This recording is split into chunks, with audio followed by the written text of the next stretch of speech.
เอาพี่แล้ววะเลยดิจะกลับคืนโอ้ยคอยเชื่อว่ะงวดที่แล้วก็เอาเลยว่ะอย่าสาดไม่เดียว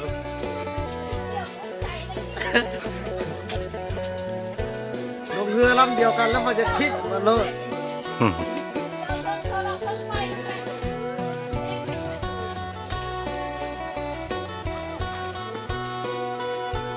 บ่ประกบกันบ่ทางนี่เนาะแยกกันเลยแยกไปคนละลำละบาทนี่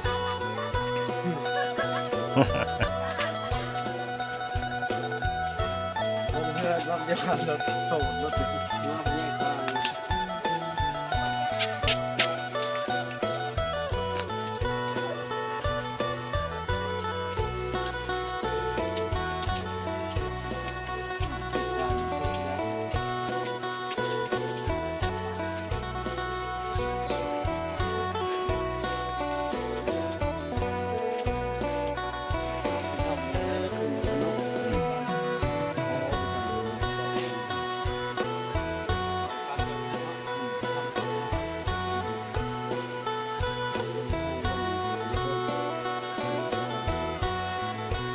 ทางไต่หลายคน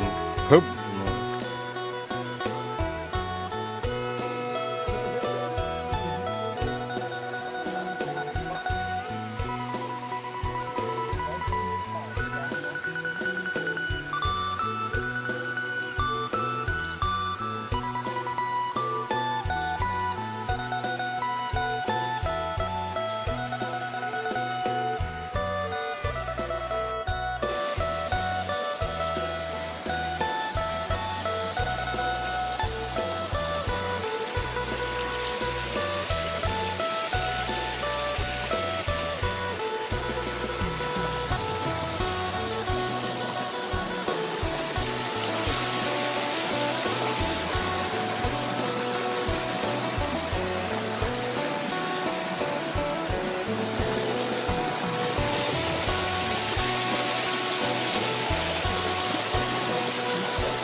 ป่อ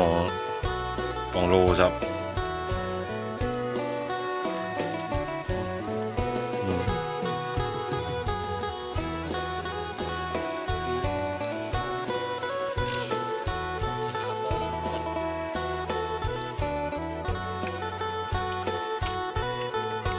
เข้าป่าเด้อ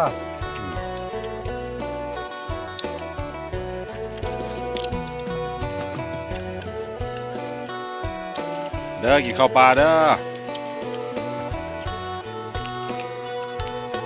ข้าวหมูนั่น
นั่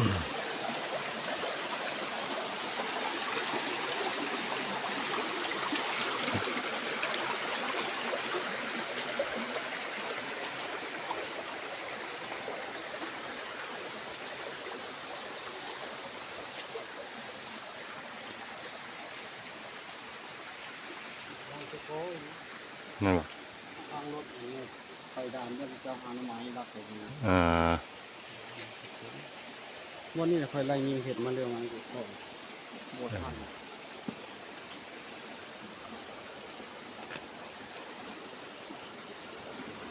ต้องคอยฆ่าขึ้นหัวพุ่งด้วยสิ อืม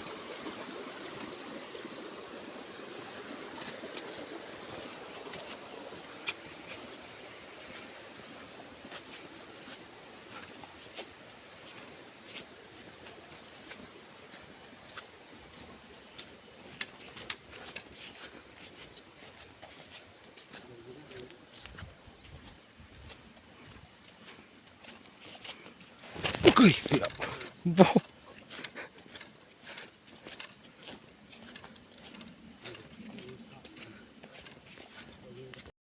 เป็นทิวทัศน์ธรรมชาติพี่น้องเอ้ย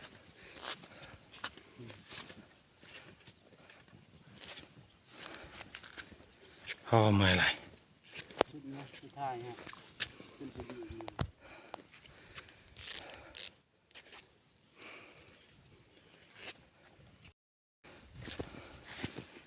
ธรรมชาติ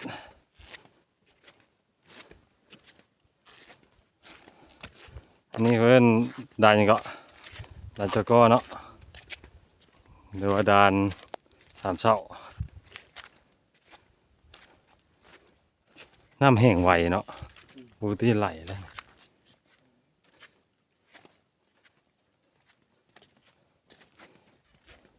ขึ้นในทาง แม่น มาขึ้นหัวพุ่งปะ ไป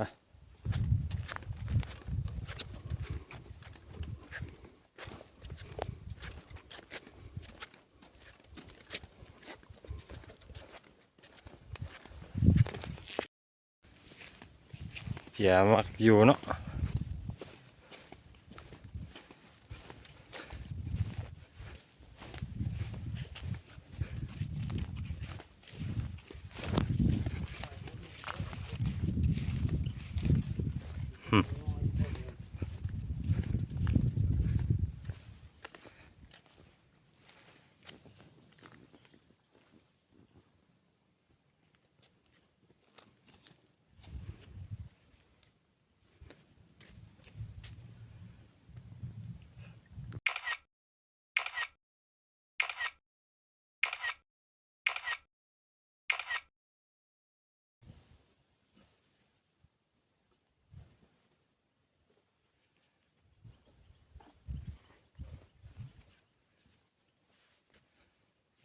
การละมอม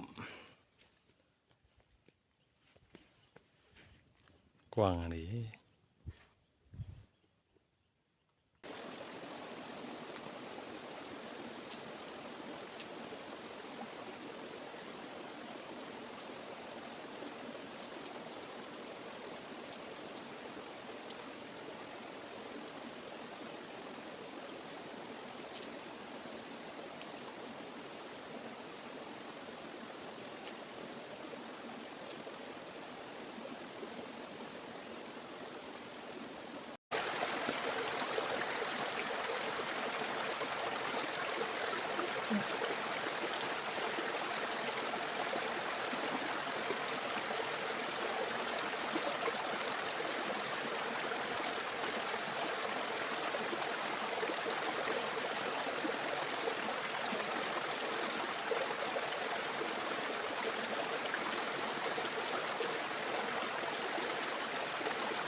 ตอนนี้ก็ตกแรงละ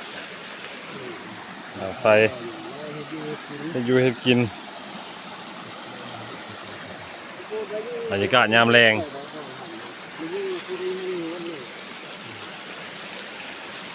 ตามทิวทัศน์ธรรมชาติ นอนจะอยู่กับทราย ชีวิตต่อชะดอให้สิ ได้บ่มานบ่มานบ่มานบ่ ได้ไหมโอ้โหตีพ่อผมทำเลย